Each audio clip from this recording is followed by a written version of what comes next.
listo, todo listo. Adelante y seguimos con este coloquio académico sobre anime, que bueno, ha sido una iniciativa muy interesante por parte eh, de la Facultad de Psicología, que ha tenido que pasar estos contratiempos, ¿no? Respecto a cambio de sede, pero creo que la semana ha sido bastante productiva y bueno, se ha podido hacer todo esto, ¿no? Entonces, bueno, vamos a tener una mesa redonda con la Finisterra, que es raro, ¿no? Que no sea el moderador y parte de la Finisterra. Con esto queremos explicar un poquito qué es lo que hacemos, qué es lo que investigamos nosotros en este grupo de investigación en la Facultad de Ciencias Políticas y Sociales. Y pues más que ponencias, lo quisiéramos manejar a manera de mesa con varios colegas eh, bueno, en el caso de Clara Cisneros y Quetzalí Velasco ya han estado en mesas anteriores. El doctor David Cuenca Orozco pide una disculpa, ya que tiene otros compromisos el día de hoy, no le permiten estar aquí. Y bueno, ahora sí que lo disculpamos, y puede ser que el profesor Roberto Rivera Mata se presente.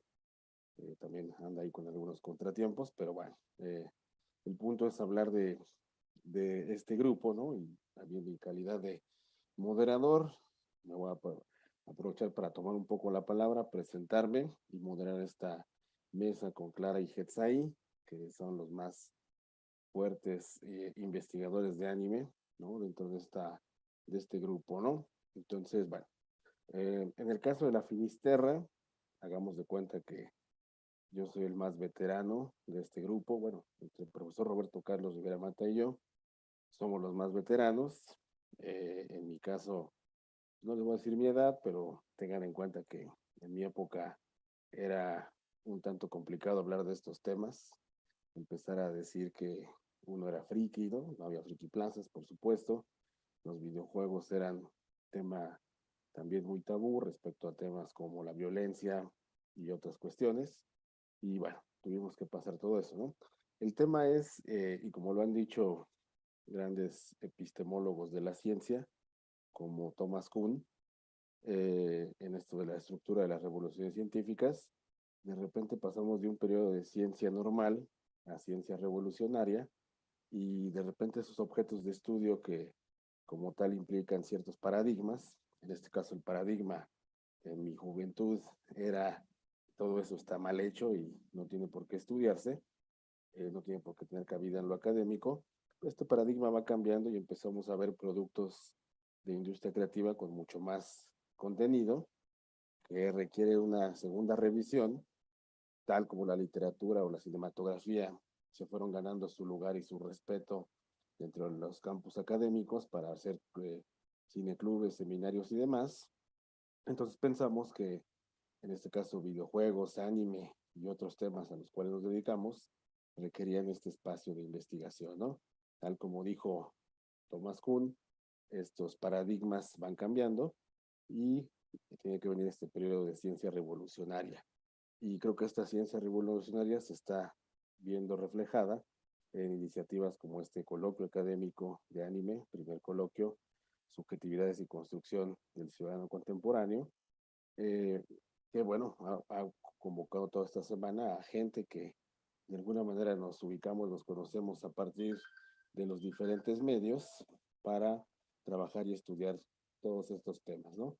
Entonces, bueno, con esa lógica y esta idea en común, vamos a presentar a nuestros dos colegas que están aquí en la mesa y a partir de escribir este objeto vamos a discutir sobre lo que ha sido la Finisterra, la cual se funda un 14 de mayo del 2015, eh, ya hace ya algunos ayeres, y lo hicimos con una plataforma de grupo académico consolidado, como hay muchos dentro de la facultad y dentro de la propia UNAM.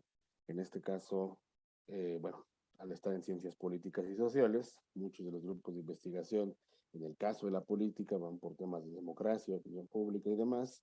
En el caso de ciencias sociales, van en caminos a otras problemáticas de cuestiones de género, discriminación, etcétera.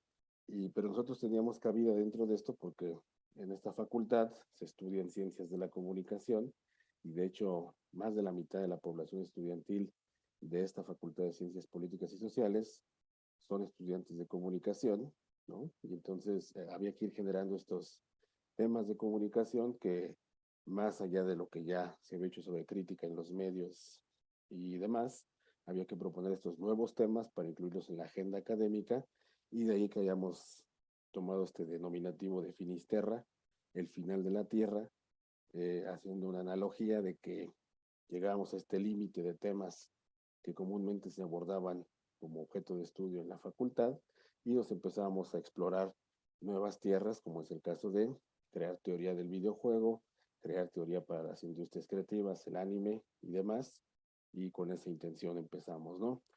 Respecto al anime, hace ya algunos ayeres hicimos un día de Goku, y luego un día de Sailor Moon, y un día de Caballeros del Zodiaco, que quiero que ustedes también me ayuden a eh, recordar y recopilar lo interesante que han sido todos esos momentos, a partir de que este grupo se consolidó y cómo hemos hecho sinergia e intercambios con otros grupos, y pues, el gusto de que ahora se extienda a mucho más grupos en otras facultades, y que esto en verdad se consolide como una línea de investigación.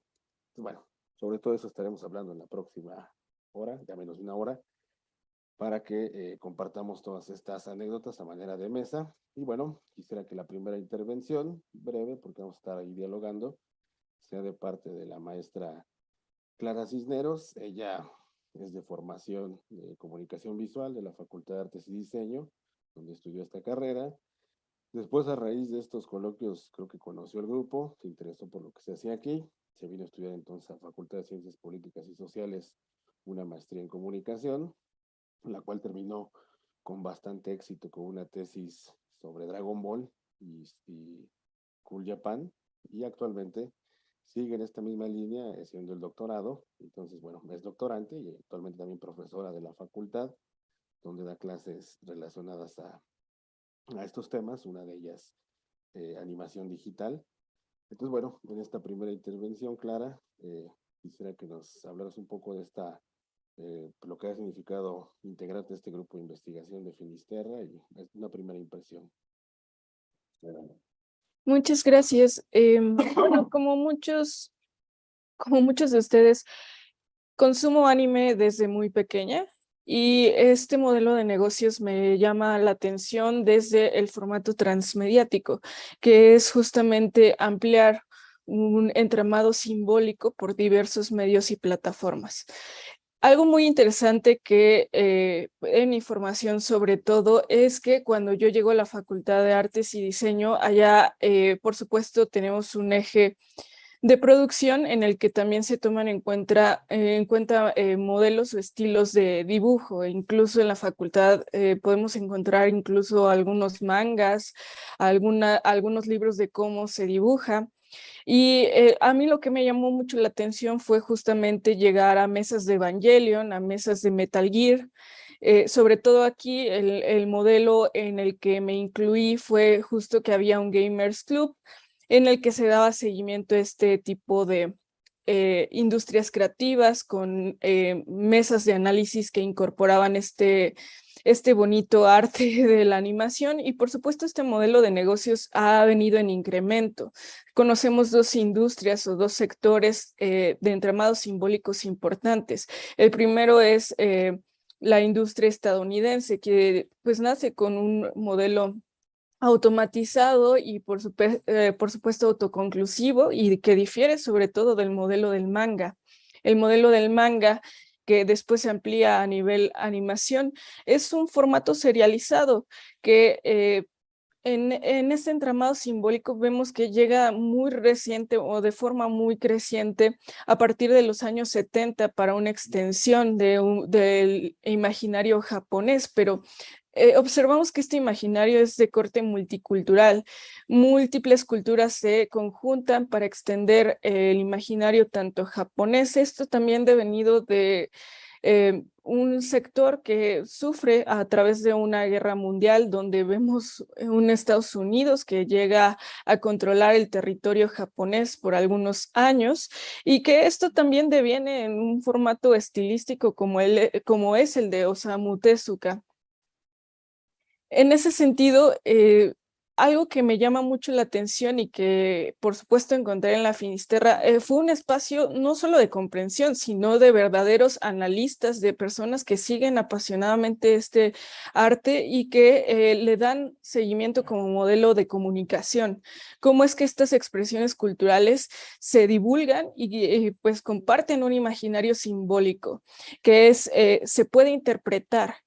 Y en esta interpretación, sobre todo lo que se alineó a mi línea de investigación y que el profesor Emanuel Hetzaí podría complementar, es esta base hermenéutica, el sentido de la interpretación de textos sagrados que después se va a una cultura popular. Entonces, en ese sentido, vemos también mesas de análisis que hemos complementado incluso con actores de doblaje. Tuvimos y hemos tenido la intención de llevar a cabo mesas de análisis como fue el día de Senseiya, con la presentación de Marcos Patiño.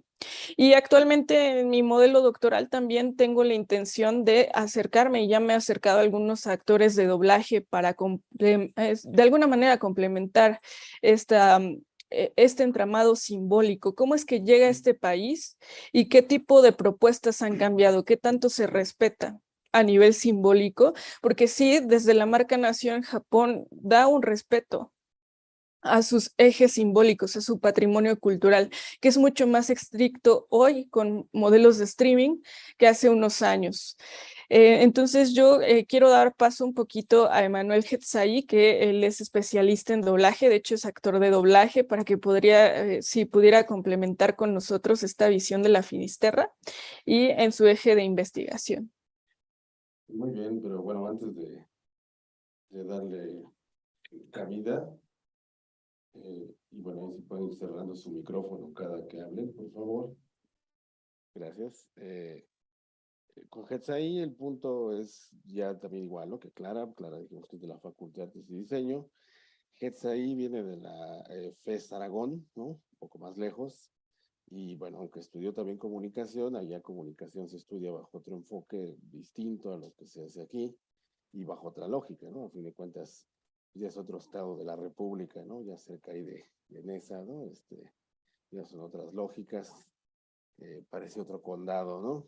Y bueno, que ahí de esta formación siguió un paso similar a Clara, de repente supo la existencia de este grupo, vino y se integró como becario para trabajar con nosotros y bueno, ya estando aquí, pues se quedó a trabajar sobre todo en tema de videojuegos, pero bueno, por supuesto que también en animación, porque como ya dijo Clara, tiene formación en doblaje, es actor de doblaje y bueno, pues ha tenido mucha experiencia respecto a esto. Y bueno, terminó su tesis de licenciatura en Aragón como becario nuestro y posteriormente, pues bueno, tuvo este interés de hacer su maestría, actualmente ya la está terminando, un trabajo sobre Kingdom Hearts y esta cuestión de Oriente-Occidente. Y bueno, también es profesor aquí de la facultad, ¿no? O sea, el tiempo pasa muy rápido y de entre estos niños que yo recuerdo que se acercaban con esos intereses sobre este tipo de temas, bueno, pues hoy ya son profesores de esta casa de estudios, ¿no? Entonces, igual que ahí en este punto, pues hablar de este primer acercamiento con la Finisterra y lo que ha significado ver estos temas bajo este enfoque teórico académico. Adelante.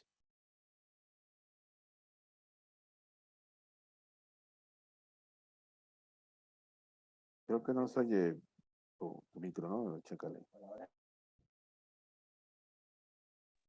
No se escucha. ¿Me escuchan ahora? Sí, Sí. perfecto. Ok. Pequeñas dificultades técnicas, no pasa nada. Nuevamente es para mí un honor estar frente a ustedes, siendo escuchado. Y como lo dice el doctor, yo me acerqué a la Finisterra precisamente tanto en la duda como el interés y la pasión de estar estudiando lo que más me gustaba, que eran los videojuegos. Bueno, me gusta, perdón. Y cuando me voy acercando, no solamente me doy cuenta de que es posible, porque yo también vengo con este crecimiento de que, pues bueno, los videojuegos no sirven para nada, nada más son entretenimiento, te hacen perder el tiempo, bla, bla, bla. Y de repente me encuentro con este círculo de investigadores que te dicen, no, hay mucho que sacar de los videojuegos, hay bastante que investigar y dedico parte de mi tiempo, precisamente en la tesis de licenciatura, a dar una consideración del videojuego como arte y le voy dando este eje de emotividad el arte que despierta emociones, el caso de Last of Us es el título de mi tesis, y decidí a partir de ahí comenzar pues esta carrera de investigación con la Finisterra. Naturalmente mi única pasión no se limita a los videojuegos, como ya lo han mencionado. Yo tengo también formación en tablas actorales, especializadas en el doblaje y demás. Y aquí es donde yo complemento gran parte de mi formación, tanto digamos ontológica, onírica, emotiva y por supuesto académica. Con respecto al doblaje, lo que les puedo comentar es que es una industria por sí misma que es muy amada por muchos, por otros no tanto, dadas ciertas calidades o condiciones del doblaje, y eso es algo muy interesante que ver. Porque si bien hoy en día los públicos son un tanto más agresivos o un tanto más reactivos en cuanto a la calidad de los doblajes, hay muy pocas personas que realmente logran entender cuál es la dinámica.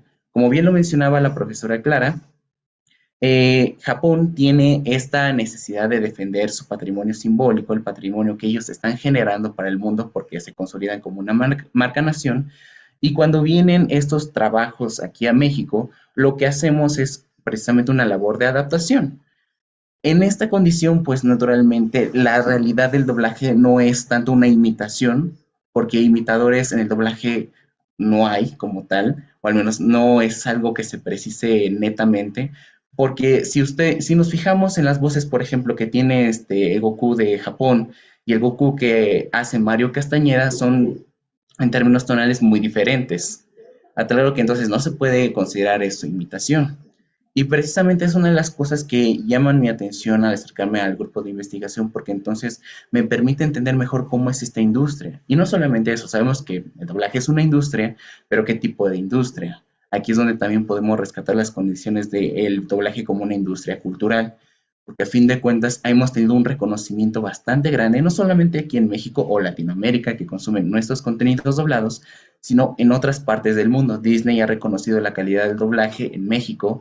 Por supuesto, también países como Alemania, Francia, reconocen la calidad del doblaje en México, y eso nos permite convertirnos en uno de los ejes principales del doblaje, por lo que no se limita solamente a la calidad de las voces, la calidad de la interpretación de los personajes, pues varias figuras, dígase Mario Castañeda, René García, Gina Sánchez, Sergio Morel, largos, etcétera, han construido o han dado propuesta a varios personajes para que eso signifiquen para las personas, no en solamente, es el personaje.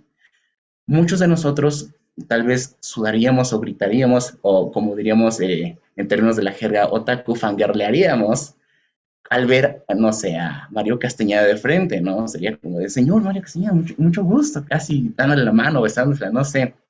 Para nosotros ellos son ídolos, son personas que a través del personaje y a través de sus interpretaciones nos han dado mucho en términos emotivos, la construcción de los personajes que hay ahí, las notamos sin necesidad de comprender la totalidad de la actuación o el doblaje, y aún así ahí estamos.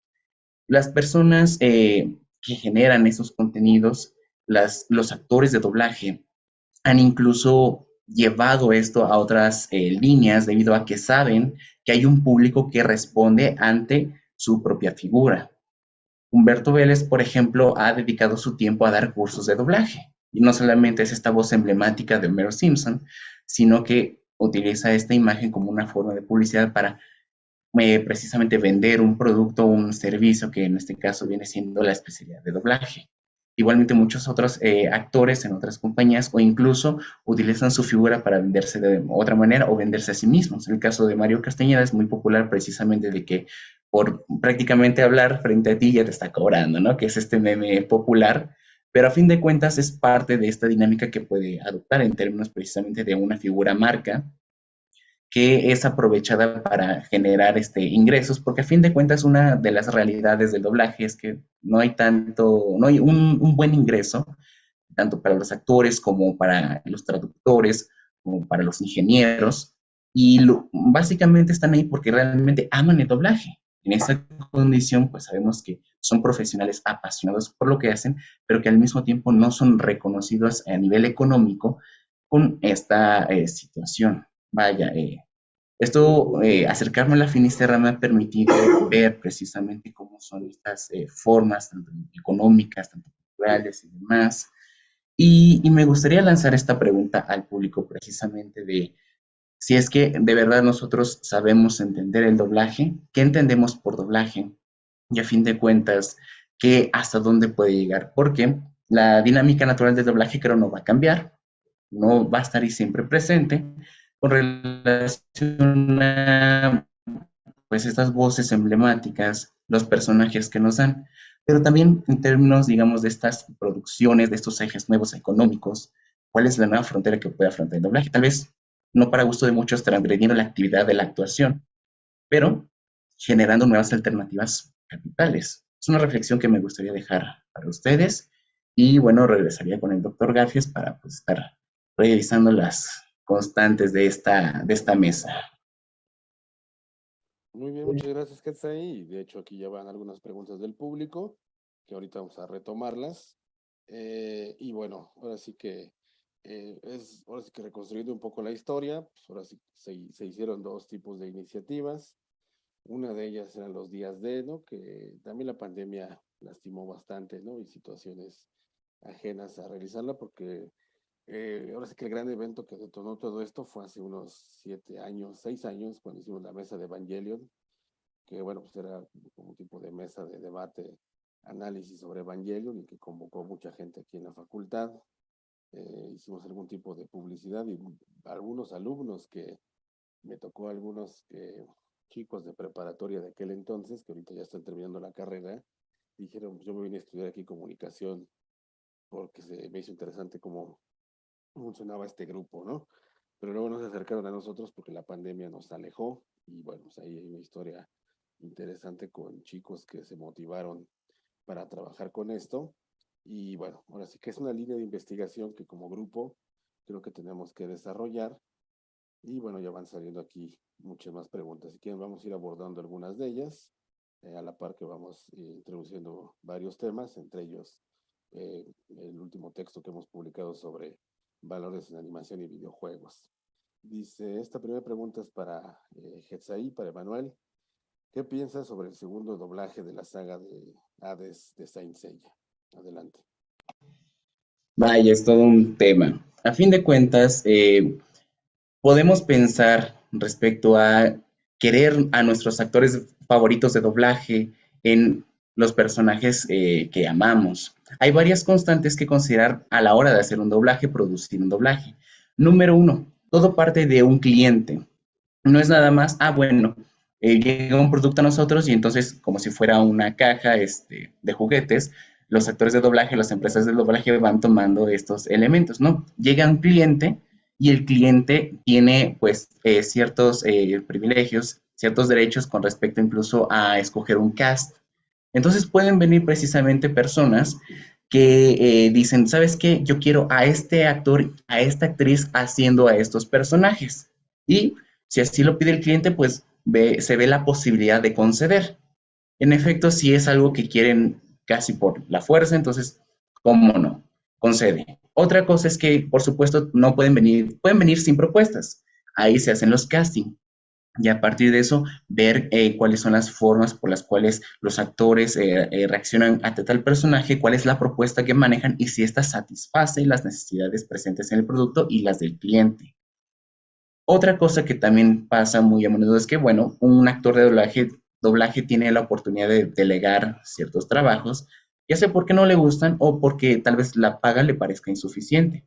También otras cuestiones como que está enfermo, no está disponible, está de vacaciones, a fin de cuentas son humanos. ¿Qué más nos gustaría que estuvieran doblando siempre a los mismos personajes o estuvieran doblando a tales personajes? Pero el actor de doblaje es un humano. Entonces, al acercarse esas empresas a él, le dicen, ¿sabes qué? Queremos que hagas este personaje. Le dirá así como no, ¿cuál es tu presupuesto o de cuánto va a ser? Y dice, bueno, es tanto. Y dirá, ¿sabes qué? No, no me conviene. O dirá, ¿sabes qué? En este momento estoy dirigiendo, entonces no me dan los tiempos. O en este momento voy a salir de vacaciones, y eso por recomendaciones de salud mental o física, por lo tanto no te puedo cumplir. Ahora, sobre el doblaje de Hades, aquí podemos ver que en efecto están unos cambios muy notables y son varios de estos factores los que entonces pueden incidir respecto a esta problemática. Considero que a nivel actoral El doblaje es interesante, es bueno, pero hay que entender que a fin de cuentas pues salió, ¿no? El segundo doblaje tiene ahí sus matices interesantes respecto a la calidad misma, pero a fin de cuentas los públicos perciben las diferencias tonales y se puede percibir como de que no es lo mismo y puede no agradar y no gustar. Entonces el público también tiene aquí una razón o una participación. Aunque esté bien actualmente, al final puede no funcionar. Muy bien, muchas gracias. Y que bueno, uno como público resiente ese cambio, ¿no? Digo, ahorita hablamos de Hades, pero también cuando se hizo esta versión Netflix, Caballeros del Zodiaco, y que pariente de Gael García, ¿no? Se dedicó a doblarse a ella, lo hizo de manera tan deplorable que creo que de por sí era un producto un tanto criticado, pues bueno, acabó por lastimarse, ¿no? Hay varias preguntas, ahora hagámosle una clara, ¿no? Que le dirigen a ella directamente, que dice así, ¿no? ¿Cómo el uso de historias y estéticas europeas favoreció el ingreso del anime en Latinoamérica? Remy, Candy Candy, Los Caballeros del Zodiaco, ¿ya desde ahí se pensaba en el Cool Japan? El Ministerio de Economía, Comercio e Industria de Japón demarca el Cool Japan a partir de 2012 como estrategia latente no solo para la industria de contenidos audiovisual, del anime, del videojuego, sino para otros ejes de negociación, por ejemplo, el turismo, la moda, la distribución del patrimonio simbólico al exterior, la cultura culinaria. Entonces son dos partes un tanto diferentes. Lo que sí es que me puedo remontar al origen de la producción audiovisual en Japón. Hay que entender que llega más o menos en los años 20 una oleada de contenido mediático, sobre todo de narrativa gráfica, que llega a influenciar. Sin embargo, tiene una brecha que es de corte cultural. Contenidos como Félix el Gato, Popeye, puedo mencionar algunos superhéroes que llegan al territorio y que por supuesto llegan a construir un imaginario simbólico de Occidente. Algo importante a demarcar es que los mangakas surgen para crear contenido que es de corte cultural japonés y extender este modelo de negocios, por lo que también vemos que se adecúa a su escritura, a su idioma, a su forma, a su intelecto, a su idiolecto en preciso. Entonces, sí es la construcción de un eje simbólico. Después, lo importante es ver qué es lo que pasa a nivel industrial, porque se nacionaliza la televisión. Entonces, se necesita no solo contenido fílmico, sino contenido que pueda llenar las barras televisivas de Japón. Para ese momento, la narrativa ya dejó de ser solo tira cómica y se adaptó a lo que conocemos como el manga, dibujos caprichosos que tenían antecedentes desde el siglo VII en Japón y que evolucionaron desde sátiras a colocarse a un modelo industrial o mediático. En ese sentido, también hay que ser muy explícitos que el modelo, sobre todo me viene a la mente, ¿no? La serpiente blanca, que es una de las primeras adaptaciones que tiene la industria de la animación, que hace reminiscente al formato cultural chino y que también es prácticamente tratar de posicionar un contenido ideológico sobre el sector asiático, no solamente en Japón. Desde ahí ya hay una intención directa a extender. No llega a extensión de este modelo de negocios porque sabemos que durante la Segunda Guerra Mundial y pues, las guerras sino-japonesas hay conflictos sobre todo con Manchuria y Corea que no permiten esta extensión, pero desde ahí ya hay un modelo de negocios que quiere extenderse más allá de Japón en sus usos simbólicos. Preguntémonos, por ejemplo, de una figura como Osamu Tezuka, que siempre hizo referentes de otras culturas.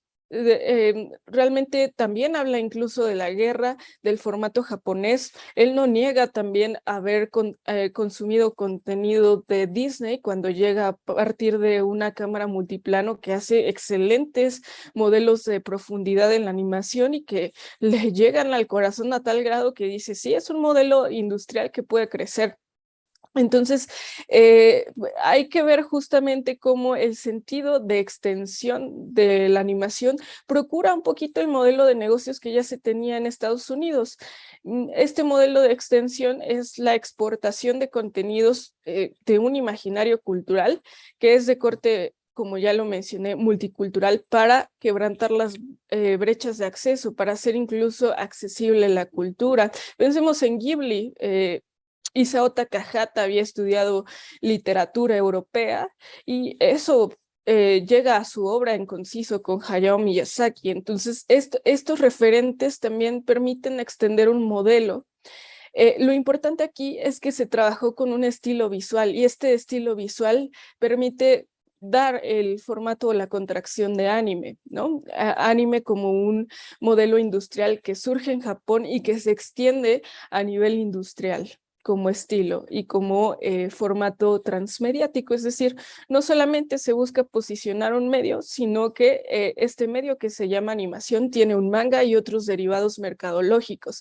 Astro Boy, sobre todo, se reconoce como la primera, una obra anime media mix, es decir, no solamente se llegó a un formato serializado, sino que pronto llegó a productos como dulces. Se dice que eso es uno de los primeros modelos de extensión de otros medios que permitió un eje de reproducción muy interesante que continuó, por ejemplo, en el mercado de los videojuegos, en el mercado del coleccionismo y otros derivados. Muy bien, muy bien. Gracias, Clara. Y bueno, con eso ya creo que hemos abordado. También cuando me tocó presentar esta magistral, hablábamos de Capitán Tsubasa, el fútbol y cómo Japón se ve reconstruido para, pues en este caso, ¿no? Creo que aquí hemos tenido una tesis muy clara de que cuando eres un país que tiene mucho territorio, como digamos nosotros, México, agricultura y exportamos aguacate, ¿no? Y allá como no hay tierra, pues tienes que exportar industria creativa. Y creo que Japón ha encontrado ese camino para ir encontrando su denominación de origen para sus productos, como el caso del anime y el manga. Y por lo mismo estrategias que van de acuerdo con su propia mercantilización, que es el Cool Japan. Muchas gracias. Para Hetzai, bueno, es para los puentes, pero creo que Hetzai podría profundizar en esta, que parece meme, pero creo que es una pregunta muy válida porque luego ha sido ahí trend topic, ¿no? Y es muy sencilla. ¿Por qué cobra Mario Castañeda? Contéstala seriamente. Bien, ¿por qué cobra Mario Castañeda? En principio porque tiene la oportunidad para hacerlo. A fin de cuentas es su trabajo, si lo podemos en términos reduccionistas, es hablar, es construir personajes, es interpretar. En este caso, más precisamente, a Goku. Como una marca, Mario Castañeda tiene la oportunidad, la facultad de hacer este tipo de movimientos. A final de cuentas le favorecen económicamente, recordando esta condición de que a los actores de doblaje no se les paga tan bien. Entonces, generar estas alternativas es algo viable que a lo mejor no solo Mario Castañeda tendría que hacer, sino otros tal vez tendrían que pensar, tal vez no en ese sentido porque vemos que el público no lo toma como meme en algunos casos, algunos lo toman muy en serio, y bueno, no es algo que tenga que simplemente mantenerse así, sino que ver cuáles son las posibilidades de que entonces la interpretación o el valor del actor de doblaje vaya hacia otros medios. En el caso de las Comic Con, estas diferentes eventos donde organizan pues, eh, varios cosplay, bueno, vienen cosplayers, vienen personas a proveer mercancía y demás, pues de repente van los actores de doblaje invitados. Entonces, habrá que considerar que, pues, ya que se les toma tanta importancia, el público los quiere precisamente por su trabajo, ¿por qué no cobrar a fin de cuentas? Les es benéfico y pues si entra en un punto aceptable, precisamente, habrá que pensar cuáles son entonces también las nuevas formas por las cuales un actor deja solamente su entorno y migra hacia otras formas de negocio. Que bueno, creo que ahí mucho es porque se desató todo este tren del meme, del mame, porque, bueno, pues como actores y demás, de repente están la sobrecomercialización de sus productos, cobraban por algún mensaje, entrevista o bueno, en fin, ¿no?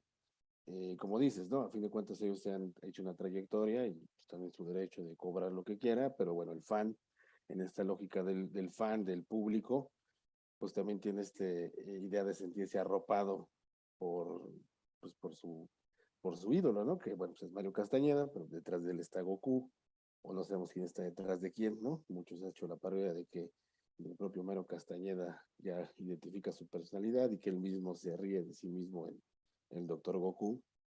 Y bueno, por eso que una anécdota, ¿no? Porque nosotros recuerdo que alguna vez fuimos a dar una charla en una convención de cómics, el Mundo Mágica, ahí en Metepec, y dimos una charla sobre Death Note, análisis crítico, y que bueno, ahí más o menos tuvo cierto grado de interés por el público, porque bueno, son públicos que van a buscar entretenimiento y una cuestión más lúdica, ¿no? Y nosotros ahí presentamos algo más académico, que tratamos de hacerlo lúdico, pero bueno, creo que hay diferentes públicos, ¿no? Ahí justo se nos acercó un actor de doblaje, Marcos Patiño, que es el Ave Fénix en Caballeros del Zodiaco y otros personajes, y le gustó mucho lo que hacíamos, y él mismo dijo, ¿no? Invítenme a la UNAM, ¿no? Y bueno, no sabe que esos actores cobran, y le dijimos, señor, pues somos la UNAM, somos pública, no hay presupuesto, y dijo, no, no, yo voy gratis, yo estudié ahí veterinaria y con todo gusto, y bueno, hicimos esta mesa con Marcos Patiño, el Fénix, gracias a que el señor muy amablemente nos cobró, y fue todo un éxito, y la verdad que es un tipazo, y convivimos con él, ¿no? Con Mario Castañeda no hemos tenido acercamientos, ¿no? Pero bueno, a través de intermediarios sí sabemos que sí cobra una cantidad que sí podríamos poner en presupuestos papime, ¿no? Para traerlo, ¿no? Pero sí es gran cantidad, ¿no? Y curiosamente Mario Castañeda vive más o menos cerca aquí de C1, entonces hay unos tacos muy buenos ahí por aquí cerca, y entonces nos lo encontramos ahí comiendo tacos, ¿no? Y ahora sí que hasta nos dio curiosidad, ¿no? Le pediríamos que si nos viene a dar una plática y demás, y era curioso cómo Goku pedía sus de suadero, ¿no? Y de pastor, ¿no? Se oía muy curioso ahí su voz, ¿no? Pero bueno, ahora sí que depende de cada personalidad. En el caso de Marcos Patiño, así lo hizo. Y a Mario Castañeda, pues esperemos en algún momento, si lo justifica, invitarlo y poder llegar al precio, ¿no? Que cobra por su trabajo, que es interesante, ¿no? Bueno, vamos a otra pregunta. Creo que el público está muy participativo, entonces vamos a centrarnos mucho en sus preguntas. Creo que esto se la podemos hacer a Clara. ¿Cómo percibe que se viene en el futuro de la industria del anime y la construcción de cultura y narrativas fundacionales o mitos? ¿Servirá para una narrativa contracultural, representará una fusión estética, pero en el consumo puro? ¿Hacia dónde vamos? ¿No? Creo que es una tendencia de hacia dónde va la industria del anime. Adelante, Clara. Sí, en propios documentos de traducción de Anime Japan se indica que el modelo de negocios es aspirar, por supuesto, a un narrowcast, una retransmisión selectiva y originada para el mundo del anime.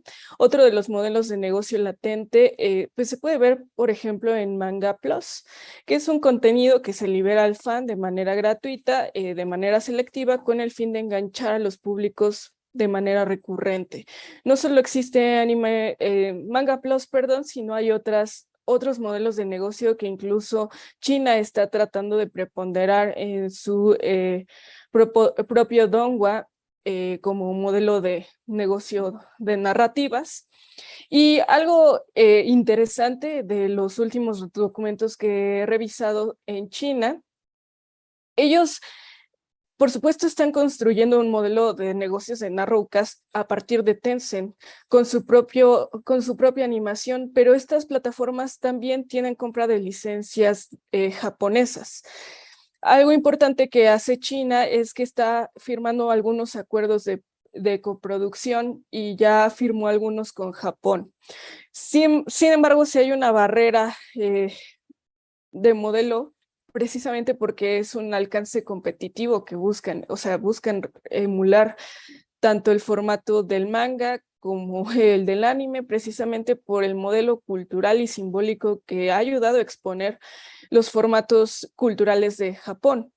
Algo también, un espacio muy abierto hacia la coproducción es, por ejemplo, el material original que ha hecho Crunchyroll y también Netflix, que respetan a las casas productoras japonesas, los usos simbólicos japoneses, precisamente con el fin de ampliar un modelo de negocios para ambas partes y por supuesto que el anime es un formato de legitimación cultural que ya se abre a la globalización como estilo visual. Pues tenemos algunos ejemplos de adaptaciones en nuestro propio país, personas mexicanas que intentan emular el estilo visual del anime y del manga. Hemos visto algunos, el doctor mencionaba Avatar, por ejemplo, en la magistral que trajo a cabo en este evento.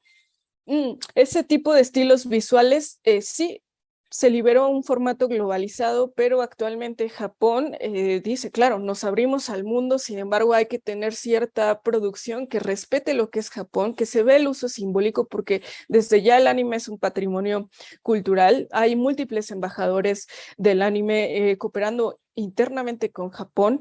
Como lo mencioné esta semana, hay por lo menos un 4% de inversión del Ministerio de Economía, Comercio e Industria para el uso de las licencias de forma interna en Japón y para una publicitación de corte diplomático que pueda tener un eje de impulso. Pensemos en Sailor Moon cuando hizo una campaña de conciencia a la sexualización, en Vaporeon cuando fue bueno, Vaporeon es una evolución del Pokémon Eevee, uno de los más reconocidos, que fue retomado para una campaña del Día del Agua y que crea conciencia a nivel del cambio climático y darle seguimiento.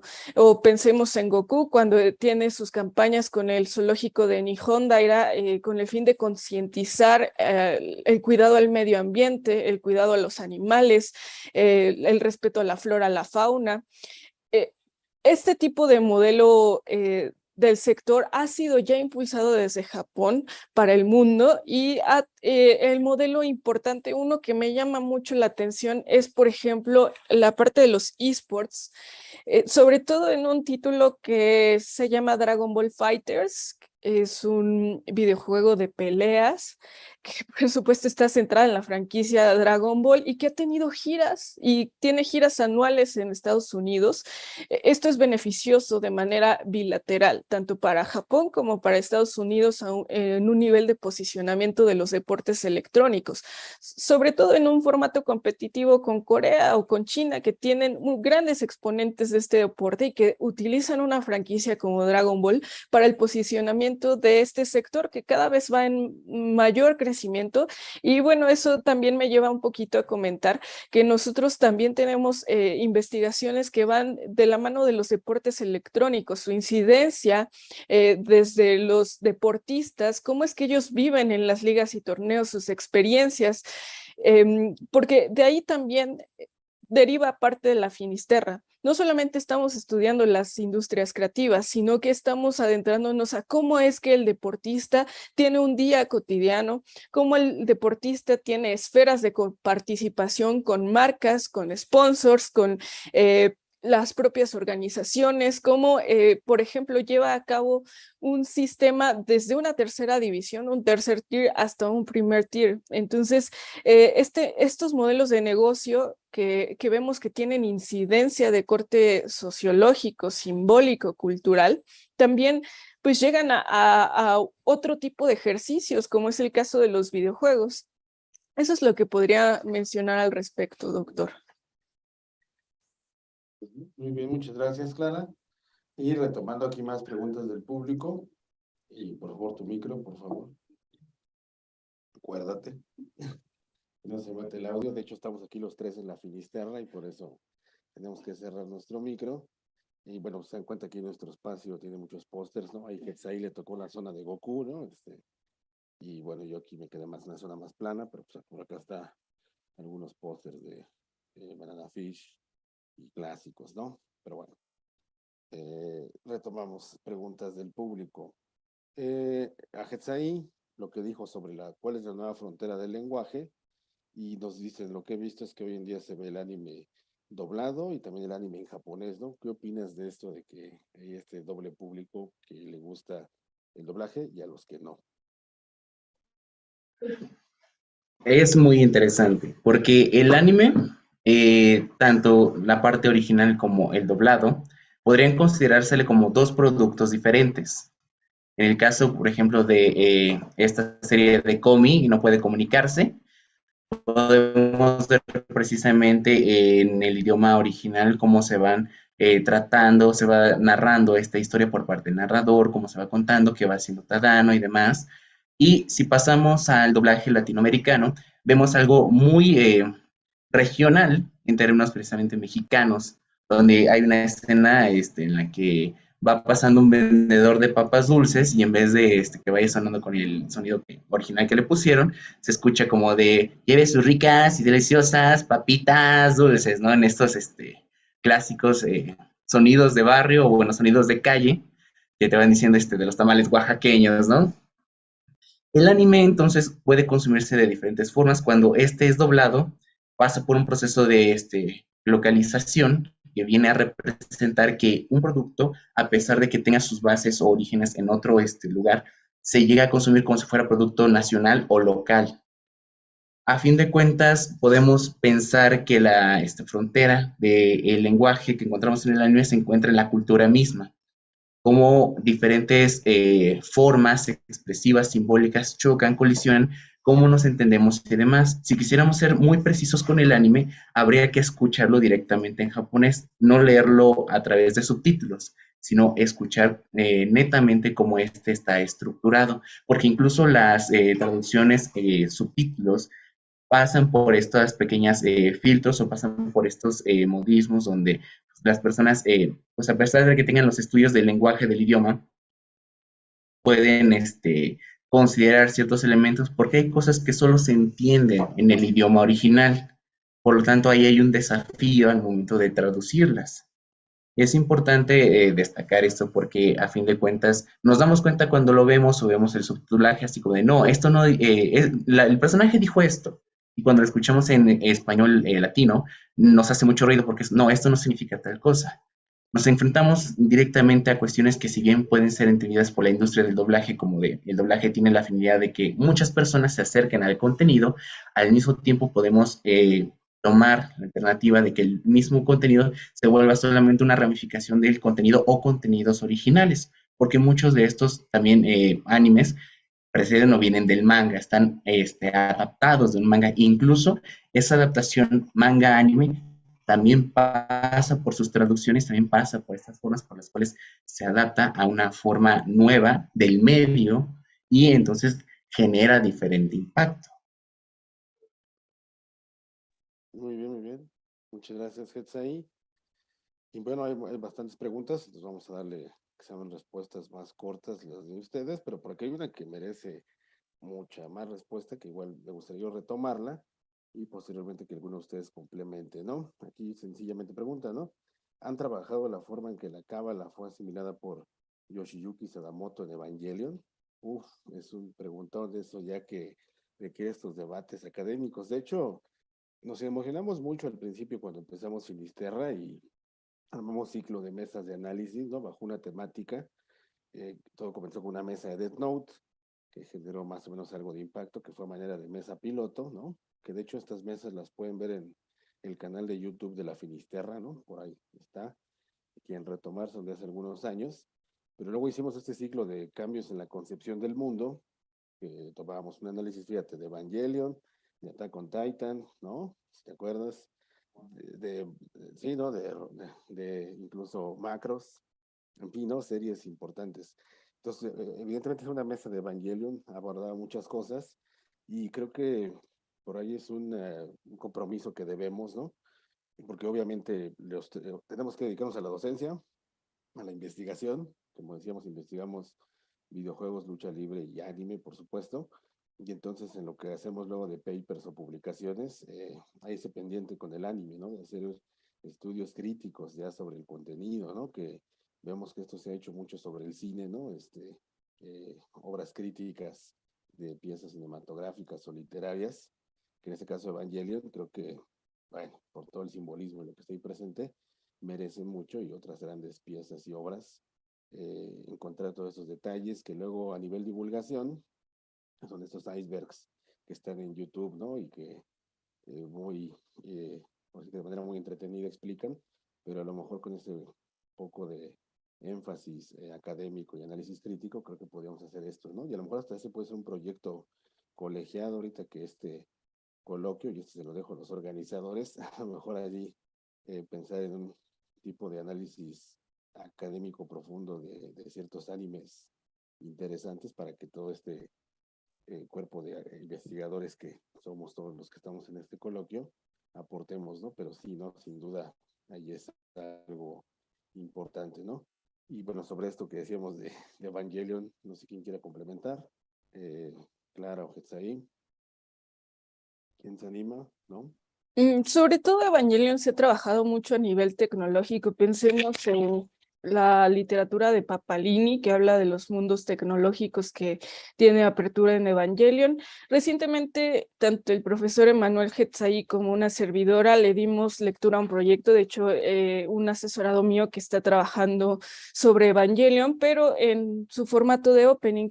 Y como el opening tiene una apertura en un sistema ideológico que se abre al mundo a partir del idioma inglés.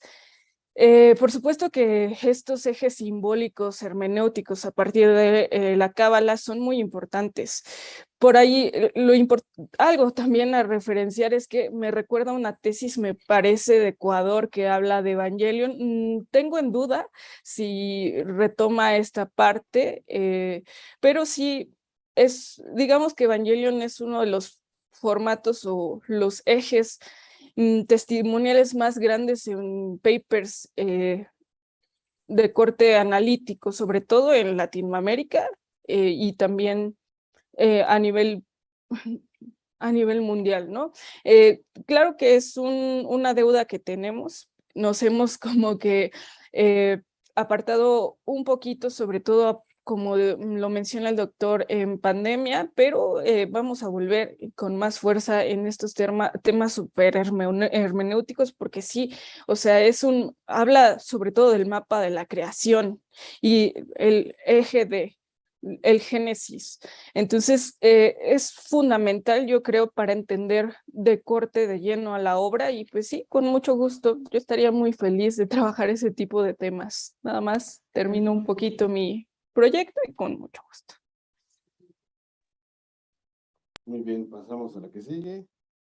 Y por aquí otra pregunta, ¿no? Que igual podemos canalizar con Hetzaí, como si fueran dos cosas distintas, el manga y el anime. ¿Qué piensas sobre eso? Y complementa, me parece que es ver doblaje por ver doblaje, no para ver el anime, porque para eso está el producto japonés. Los consumidores ahora buscan el doblaje para encontrar experiencias alternativas y complementarias del consumo de cajón que se hace del anime japonés. Un ejemplo es el caso de Komi-san, no puede comunicarse, ven el anime japonés para saber la historia y el doblaje porque les parece divertido más que el producto original. ¿Qué opinas de eso, Hetzaí? Justo como lo venía comentando hace rato, precisamente, una cosa es el anime en su idioma original y otro producto puede ser el anime doblado.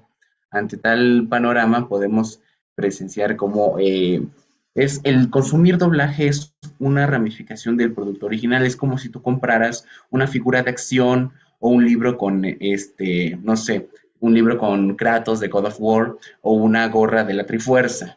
Es decir, estás ampliando el panorama de consumo al mismo tiempo que tú estás consumiendo para tu propia identidad. Por decirlo de alguna manera, tienes ciertos gustos en anime, en videojuegos, en películas, etcétera. Y por supuesto que esto significa algo para ti, en términos muy personales.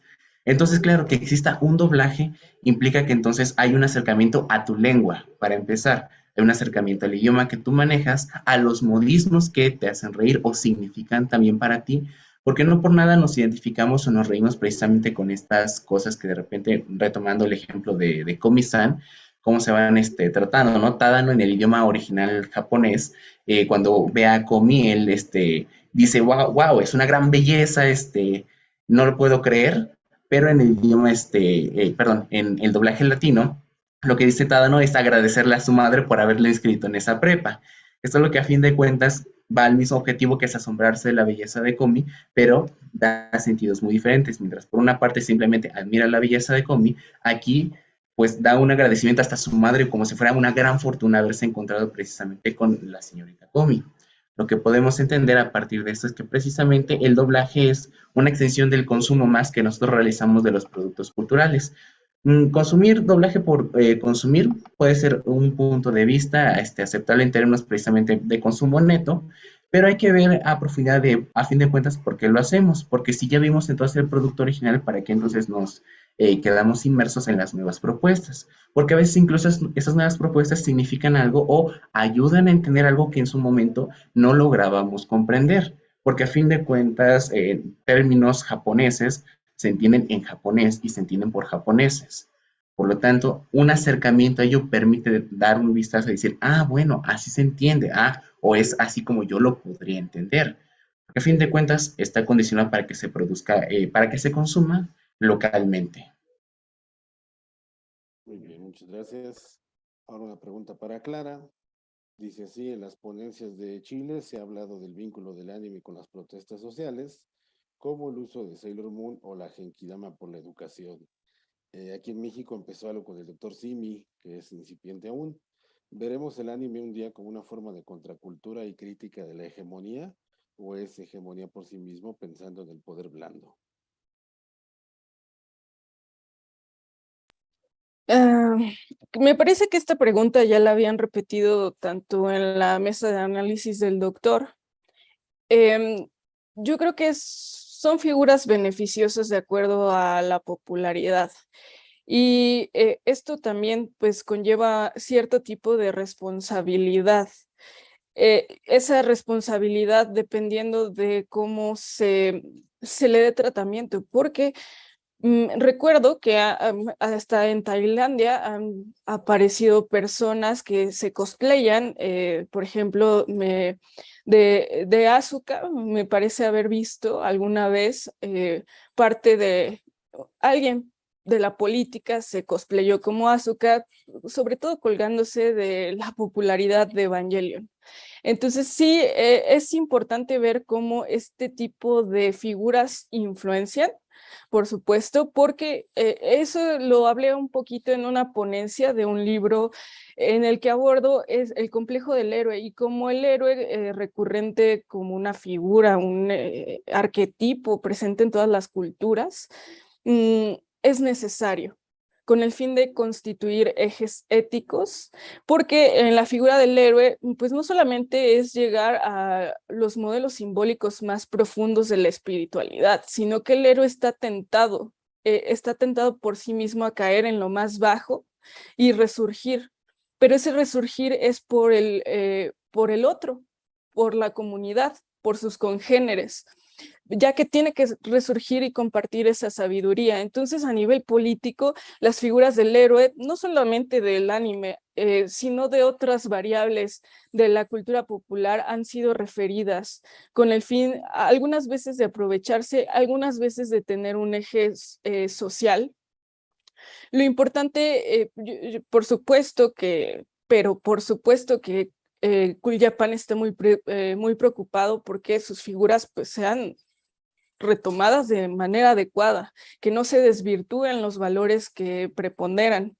Y sobre todo es difícil de controlar porque mucho de lo que se ejerce podría, pues sí, ser retomado a partir de las figuras de los seguidores o del fanático, o pensemos en un del Kun.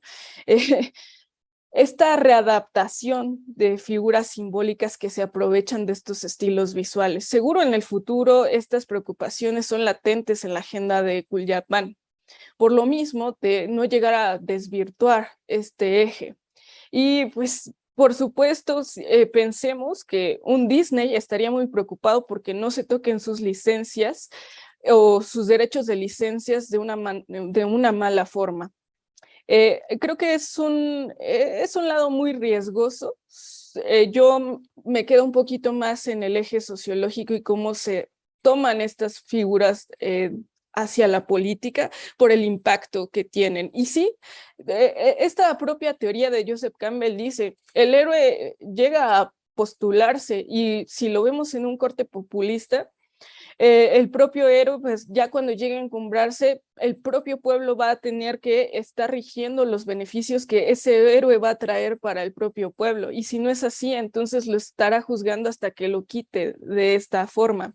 Pues pensemos en Andrés Manuel López Obrador cuando fue Avengers Endgame y él estaba en plena candidatura, fue sustentado bajo la figura de Iron Man.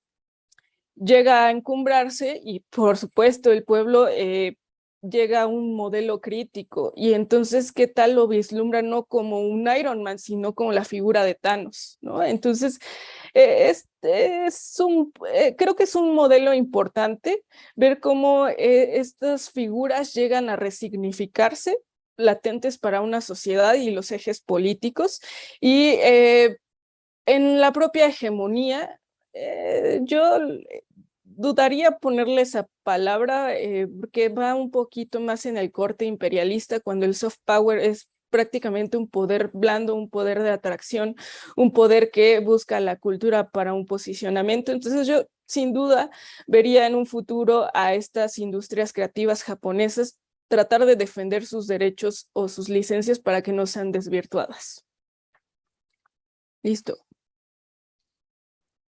Muy bien, muy bien. Muchas gracias, Clara.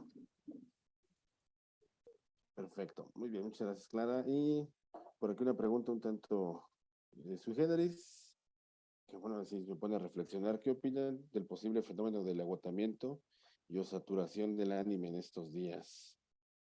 Hetsai, para que continúes, ¿qué opinas? ¿Está saturado ya de anime o todavía aguantamos más o el mercado aguanta más? Es una pregunta interesante porque, bueno, se han hecho escritos, uno muy relevante, creo la profesora Clara puede complementar en ello, que es el fin de Cool Japan, precisamente donde se pueden observar las formas ilimitantes donde la producción japonesa ha empezado no a decaer totalmente, pero sí a ser desplazada, en este caso como la condición Hallyu, la ola coreana, donde empiezan a aparecer muchos productos relacionados tanto a la televisión, el cine, videoclip, etcétera. Entonces empiezan a generar una nueva visión, empiezan a tomar su propio lugar a través del soft power y llegan a significar mucho para estas nuevas generaciones. A fin de cuentas, no es como que el anime esté cayendo totalmente en declive, pero las propuestas como van saliendo y como hay tantas que ver, de repente algunas se llegan a sentir muy repetitivas o en algunos casos se llega a percibir que varios animes de temporada se ajustan al mismo género, de que si salen 10, los 10 son Isekai o 9 son Isekai. Y uno nada más llega a ser seinen, llega a haber diferentes formas por las cuales también el público llega a percibir estas cosas, o a veces es por el mismo interés del público que se generan estas formas. Por supuesto, no todo el anime que va saliendo va obedeciendo a los mismos índices de calidad del público. Hay quienes prefieren precisamente ver cosas como Jujutsu Kaisen, que es uno de los favoritos de temporada, bueno, de las temporadas pasadas y que sigue siendo un favorito en consumo de manga, mientras que igualmente hay personas que de prefieren Kimetsu no Yaiba, o como es mencionado en España, Los Guardianes de la Noche, que precisamente también fomentan, traen formas innovadoras, en este caso de la pura animación, que ha sido bastante bien elogiada por las personas en todo el mundo. Creo yo que el anime tiene que enfocarse en percibir los nuevos públicos, porque naturalmente no puede quedarse en el mismo lugar al mismo tiempo que mantiene la marca nación y al mismo tiempo que mantiene sus propias estructuras simbólicas, porque a fin de cuentas es la cultura japonesa la que se está proyectando ahí, que si bien puede percibirse como cliché en algunos casos, no precisa ser siempre de esa manera. Tiene que entonces repensar en términos de industria las formas de presentar los productos que ahora se pueden mostrar al público. Muy bien, muchas gracias. Lo que sí vemos es que no importando qué sistema de streaming contrates, de alguna manera hay un tipo de oferta de streaming. HBO Max tiene ahí su pequeña barra, Netflix busca licencias, bueno, pues Crunchyroll y la fusión de Funimation legalmente han creado toda esta barra. Y bueno, creo que es, hasta en el momento, creo que Blim tenía 2 que 3 animes medio exclusivos de ellos que no se transmitían en otro sistema de streaming. y que de este campo, pues bueno, habla de esta necesidad de tener anime como producto de oferta dentro de un consumo de contenidos audiovisuales. Otra pregunta, ya para ir agotando las del público, que sí son varias y hasta donde podamos llegar, que dice así: algún día habrá una industria propia en México. ¿Qué nos falta? Nuestro error es imitar las narrativas japonesas y estadounidenses. Y bueno, luego, este es un tema que luego estudiamos bajo economía política de la comunicación, donde tenemos que ver algunos de estos fenómenos bajo las lógicas económicas y culturales que se dan. Entonces, bueno, esta parte de la economía política nos permite estudiar las industrias bajo esta modalidad, ¿no?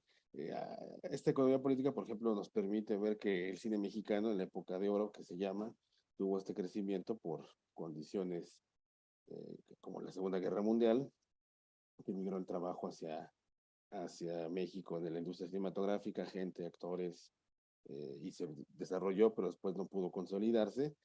Y yo creo que algo así también pasó con el cómic mexicano, que en un momento dado, historietas como la del Santo, tiraban millones de ejemplares, pero no se pudo mantener el mismo ritmo por cambios y sobre todo pues, crisis económicas, ¿no? Entonces, ¿qué es lo que hay que hacer? Aquí ya no es un tema tanto creativo, sino de política pública, ¿no? Por eso decíamos que Cool Japan ayuda bastante a que se promueva anime en todo el mundo, y en este caso, si hubiera algo que promover hacia afuera en cuanto a industria de la animación en México, requeriría todo ese apoyo, como creo que ahorita y lo decía yo en la magistral, lo que ahorita a lo mejor podemos declarar patrimonio y denominación de origen es lucha libre, que se vuelve un valor que lo que se trate de replicar en otras culturas no se puede. Como decíamos que también el anime, a pesar de que hay imitadores, no logra consolidarse, ¿no? Bueno, viene otra pregunta. ¿Por qué la cultura japonesa es tan creativa sin que haya una reducción económica, que lo que le quedaba es el lugar de la agricultura? ¿Quién quiere responder eso? Yo lo comenté porque decía, no es que ahora sí que no podían sembrar aguacates, pero a fin de cuentas es también políticas nacionales, ¿no? Cuando viene toda esta reconstrucción de Japón bajo el Kaizen de estudiar productos de fuera y mejorarlos, como decíamos el caso de Sony y el Walkman y todo esto, implicó también política de Estado que también educó a la gente a cómo consumir de manera consciente y ser educados.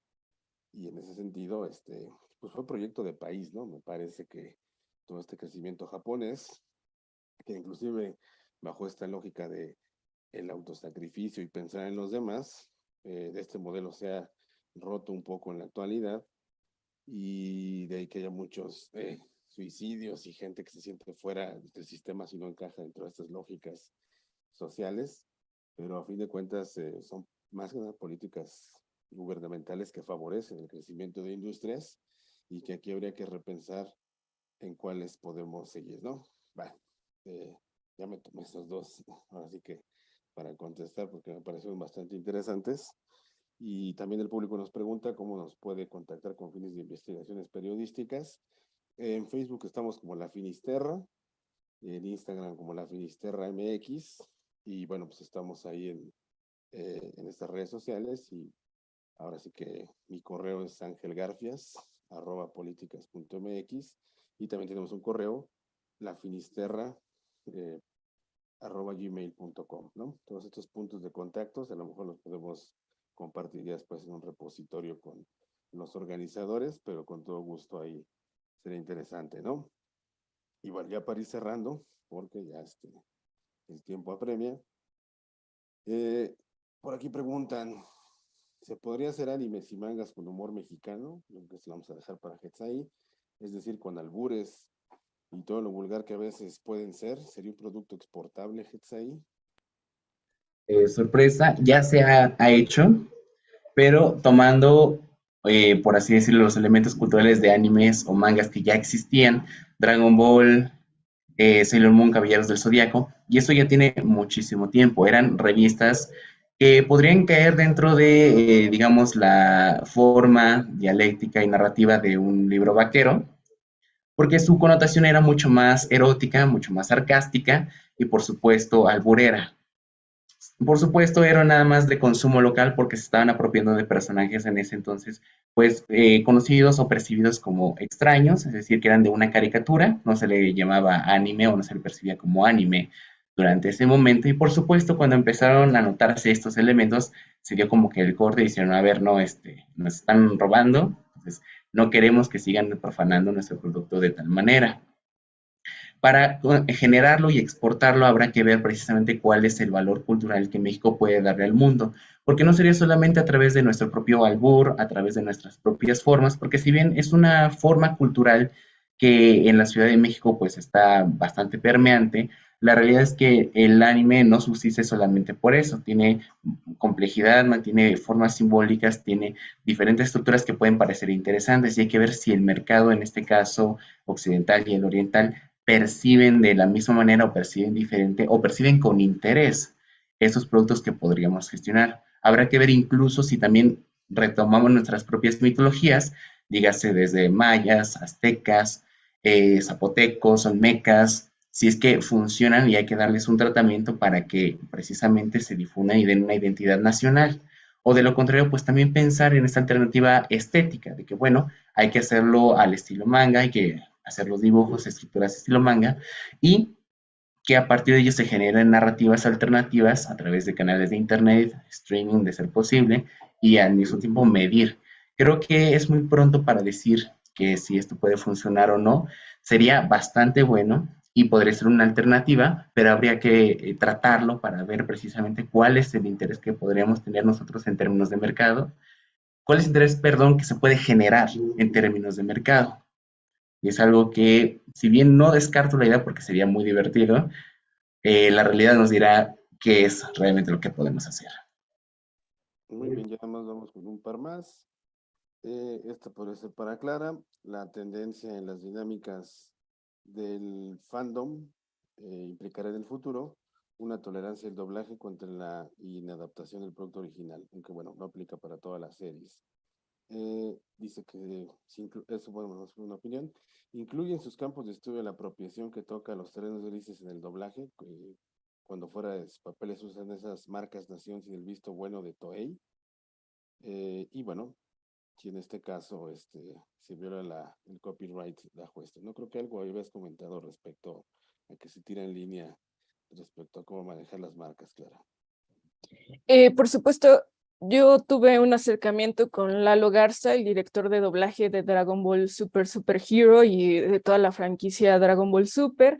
Y cuando le preguntas cuál es el cambio que ha habido en estos últimos años en la adaptación de doblaje, él responde de manera concisa. Antes, los actores de doblaje tenían una libertad creativa para adaptar o tropicalizar, latinizar, por así decirlo, el contenido. Actualmente no. Desde Toei Animation ya hay un traductor oficial que hace que los reminiscentes simbólicos se respeten, sobre todo nombres en japonés y, por supuesto, comida o patrimonio cultural. Entonces, desde ese eje simbólico sí hay un gran avance de respeto, además de que desde 2003 hay IP multicasting de Japón para el mundo, es decir, que se está monitoreando consistentemente que no haya mermas a partir de la piratería de canales de streaming. Obviamente este es un esfuerzo gigantísimo porque requiere una gran inversión. Sin embargo, es un esfuerzo que latentemente da un respeto a la propiedad intelectual. Yo quiero también abonar un poquito esta parte de la apropiación, porque recientemente, pensando en la apropiación de contenidos, ¿no? El propio Doctor Goku es una adaptación de lo que ha hecho Toei Animation, pero resignificado por un propio fan latinoamericano. O pensemos... y esto es como un poco difícil, ¿no? Porque siempre pensamos en la adaptación del anime o el manga. va mucho en la resignificación o apropiación de sentidos. Hay muchos contenidos audiovisuales hechos por el fan que resignifican, por ejemplo, la figura de AMLO sobre el opening de Los Caballeros del Zodiaco. O pensemos en Qué Monito, que es una figura por demás mediática de la lucha libre mexicana, tiene una animación de corte, bueno, con el estilo de anime para promover un avance después del coronavirus. Es decir, hay una apropiación simbólica de los fans que sí están latentes para ser prosumers, productores consumidores que resignifican y toman este estilo visual, pero para hacer incluso un cambio social o para poner en común nuestros entramados simbólicos. En ese sentido, y ya, porque lo quería comentar también con con lo de las figuras de México, algo que a mí me pareció súper genial son, por ejemplo, las campañas que ha tenido la lucha libre con Marvel, ¿no? Por ejemplo, que tuvo incluso una línea de lentes. O Qué Monito participando con PUBG Mobile. Eso es algo que, pues pensemos en Jujutsu Kaisen. Hace poco estuvieron las skins de Jujutsu Kaisen en PUBG Mobile. Ahora Qué Monito coprotagonizando un eje publicitario. Vemos una economía creativa de México que está latente y que está llegando de México para el mundo en un reconocimiento. Por eso lo del patrimonio simbólico reconocido desde México es muy importante para poder tener una defensa de lo que es la lucha libre mexicana para el mundo y que se entienda, por ejemplo, de estilos derivados japoneses o estadounidenses. Lo mencionaba también el doctor en la magistral, ¿no? Propiamente Tequila, la marca Tequila es un reminiscente simbólico a nuestra nación que tiene una protección. Entonces, precisamente es darle esta hora de legitimación a nuestros propios productos para después comenzarlos a incorporarlos en este tipo de industrias de exportación.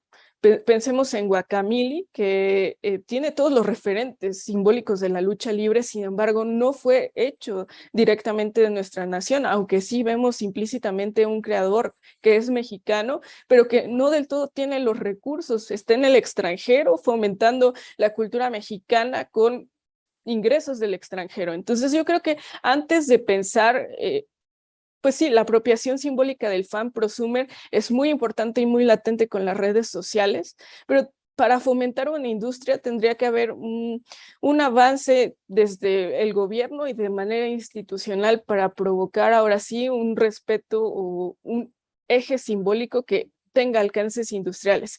Lo que sí quería mencionar es que quien lo está haciendo de manera y con alcances en Latinoamérica es Anime Studios, que está preponderando nuestros entramados simbólicos para llevarlos al mundo. O pensemos en un Frankelda, que es una serie animada de Cartoon Network que recibe financiación de Guillermo del Toro y que pues permite ampliar el panorama de lo que es la cultura mexicana, por supuesto, multicultural para el mundo, transcultural para el mundo, pero que mantienen un eje simbólico con lo que es México para compartirlo. Bueno, eso es lo que tenía que comentar. Muy bien, muy bien. Y cerramos con esta última. ¿Qué enfoques o temas quedan pendientes de trabajar desde la academia en el anime? Es un campo que hace poco conocimos, no había tanta gente y solo hace falta encontrar un punto en común, ¿no? Yo creo que este punto en común ha sido este coloquio que ha tenido bien invitar a diferentes figuras académicas y de todos los campos a hablar de un tema central, anime, el cual permite construir bastantes líneas de investigación sobre diversos temas y que, bueno, en ese caso nosotros como grupo, en este caso Finisterra, somos un grupo de investigación de industrias creativas y, bueno, nuestro principal producto de estudio es el videojuego, pero, bueno, por supuesto que también son otros productos de la industria como el anime, la lucha libre o la narrativa gráfica, lo cual incluye el manga, y vamos al ritmo que, por lo menos a nivel UNAM, tenemos a partir de proyectos PAPIT, PAPIME, ¿no? Que ahí vamos, ahora sí que entre reportes, becarios y todos esos temas sacando las cosas al día. A nivel CONACYT también hay convocatorias y bueno, yo creo que habría que hacer ya investigación bajo otra lógica, pero como les decía yo, Finisterra es un proyecto que comenzó hace unos cuantos años, en 2015, y hoy estamos en la etapa de, creo que ya pasamos todos y nos da gusto compartir con los demás colegas de otras facultades esta puesta de la agenda académica ahora sí que en las universidades, para que no se oiga raro hablar de anime en la UNAM, que ya sea más común y más cotidiano en todas las facultades.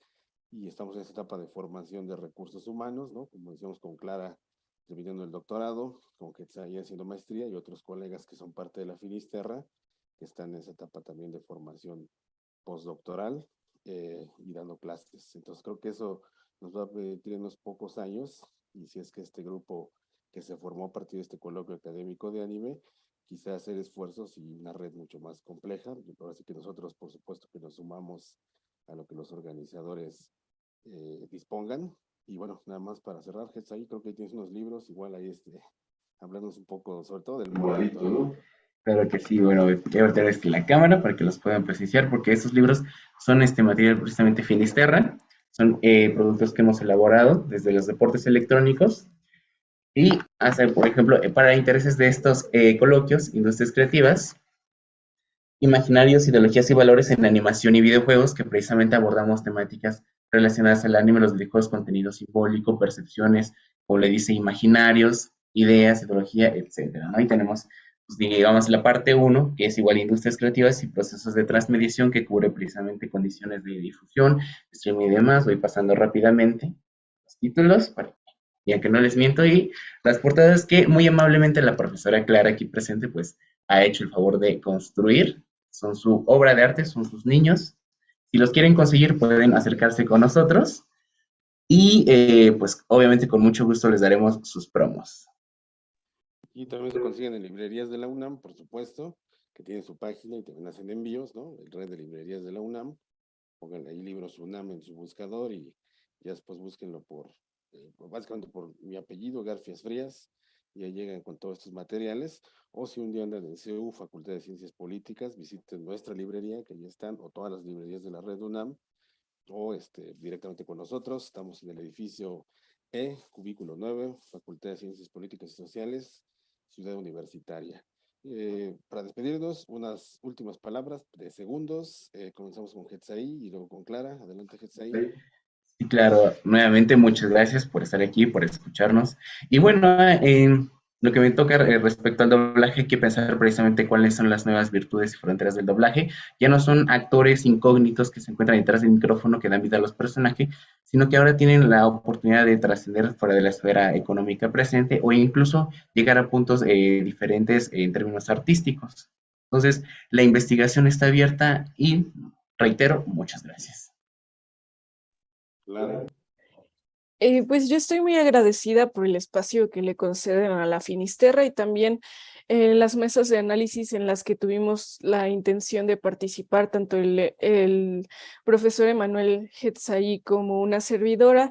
Para nosotros, para la Finisterra, es un compromiso trabajar estas industrias creativas de Japón y cómo llegan hacia México, y pues para nosotros es un placer colaborar con ustedes. Estamos abiertos a lo que necesiten, incluso hacer coproducciones, ¿por qué no? Si tienen intención o están por acá en la Facultad de Ciencias Políticas y Sociales y tienen interés de trabajar este tipo de construcciones a nivel licenciatura, maestría, este es un espacio abierto. Yo me siento muy dichosa de que ya tengo padawans, ya estamos leyendo proyectos de licenciatura que están muy apasionados, que hablan del anime, y pues si ese es el caso, yo no quiero saber qué es lo que hace el doctor Garfias para poder llevar a cabo una línea de investigación que ha dado frutos, no solamente para los investigadores que pueden ver latentemente, sino que somos un grupo mucho más numeroso que crece a partir de los formatos de transmediación en videojuegos, anime, narrativa gráfica, y pues aquí estamos abiertos a lo que gusten. Muchas gracias por la atención. Bueno, muchas gracias. José Ángel Garfias, coordinador de este grupo de investigación de la Finisterra y moderador de esta mesa. Dejamos el espacio para que siga este coloquio y bueno, nos despedimos. Muchas gracias al maestro Ricardo Trujillo y toda la invitación. Han sido muy amables con nosotros esta semana y de mi parte les deseamos muy bonita tarde y muchas gracias. Hasta luego.